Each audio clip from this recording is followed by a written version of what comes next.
अगर आप पैसे सेव करना चाहते हैं या फिर अपने एक्सपेंसेस खर्चा कम करना चाहते हैं तो अलग अलग जगहों से आपको बहुत सारी टिप्स, ट्रिक्स और टेक्निक्स के आइडियाज मिल जाएंगे।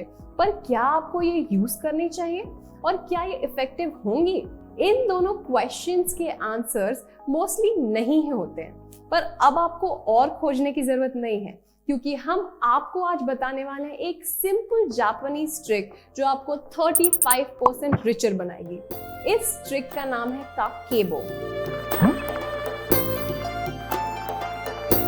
ये एक बजटिंग की टेक्निक है। ये कोई नई टेक्निक नहीं है, जापान के लोग इसे काफी टाइम से यूज कर रहे हैं, पर इस पर पहली बार बात हुई थी 1904 में, जब हानिमोटो को जापान की फर्स्ट वुमन जर्नलिस्ट ने इसके बारे में बात करी थी। अगर आप काकेबो को इंग्लिश में कन्वर्ट करेंगे तो इसका मतलब निकल कर आएगा हाउस होल्ड अकाउंटिंग बुक।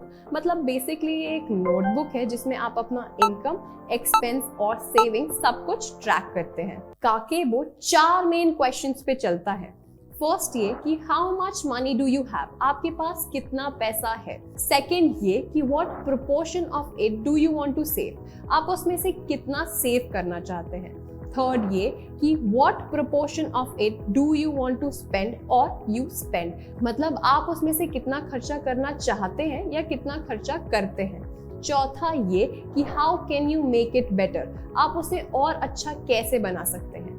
और यहाँ पे अच्छे से उनका मतलब ये है कि कैसे ज्यादा सेव कर सकते हैं और कम खर्चा कर सकते हैं। अब चलिए इस बारे में बात कर लेते हैं कि काकेबो करने के लिए आपको क्या करना है और किन चीजों की जरूरत पड़ेगी।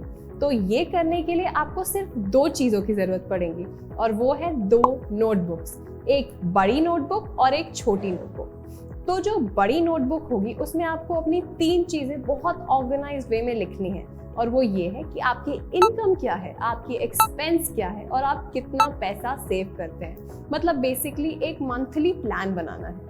और जो आपकी छोटी नोटबुक होगी वो आपको हमेशा अपने साथ कैरी करनी है। मतलब जब भी आप ट्रैवल करते हैं और कहीं जाते हैं और आप कोई खर्चा करते हैं तो तुरंत आपको उसमें वो लिखना है। एट ऑल टाइम्स आपके पास वो छोटी नोटबुक होनी ही होनी चाहिए।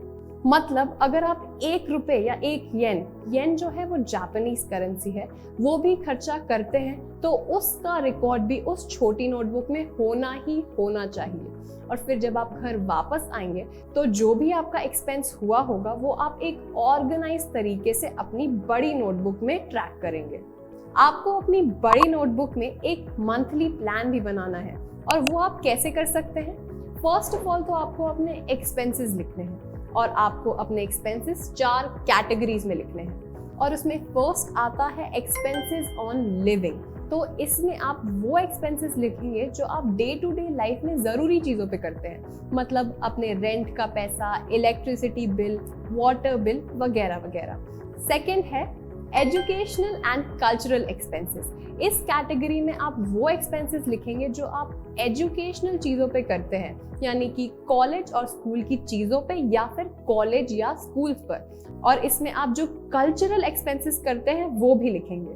थर्ड कैटेगरी है एंटरटेनमेंट। हाँ भाई, जो आप खर्चा एंटरटेनमेंट में करेंगे वो भी आपको ट्रैक करना पड़ेगा, क्योंकि at the end of the day entertainment पे भी किया हुआ खर्चा तो खर्चा ही है ना। और फोर्थ और जो फाइनल कैटेगरी है उसका टाइटल है अदर्स। मतलब इसमें आप वो खर्चा लिखेंगे जो और 3 कैटेगरीज में आ नहीं पाया पर आपके हिसाब से जरूरी है। इसके अलावा अगर आपका और कोई भी खर्चा है तो काकेबो आपको कहता है कि वो आप करिए ही मत, और उसमें जो पैसे हैं वो सेव करिए। अब अगर आपका इसके अलावा और कोई एक्सपेंस है तो काकेबो के हिसाब से तो आपको वो करना ही नहीं चाहिए और उन पैसों को सेव कर लेना चाहिए।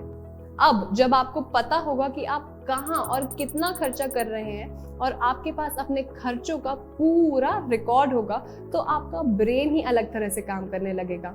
आपको लगेगा कि अच्छा चलो आज रेस्टोरेंट में खाने की जगह मैं क्यों ना खुद ही खाना बना लूं और सेव करने लगूं। तो जो काकेबो है वो आपके ब्रेन को ट्रिक करती है कि वो अलग तरह से सोचे और सेविंग्स का ज्यादा सोचे और एक्सपेंसेस कम करने का भी ज्यादा सोचे। अब आप सोचेंगे कि लिखना क्यों है, ऐसे तो काफी सारे ऐप्स हैं जो मेरे लिए मेरा खर्चा खुद ट्रैक करेंगे। तो एक बात ये है कि जो भी चीजें आप लिखते हैं वो आपको ज्यादा याद रहती है, और क्योंकि काकेबो एक ब्रेन ट्रिक है तो आपको वो एक्सपेंसेस और वो सेविंग्स याद रहना जरूरी है ना, इसलिए लिखना इतना इम्पोर्टेंट है। आज के लिए बस इतना ही, पर ऐसी और टिप्स ट्रिक्स जानने के लिए प्लीज हमें सब्सक्राइब करें और ये वीडियो लाइक शेयर और इस पे कमेंट जरूर कर दीजिएगा। Thank you.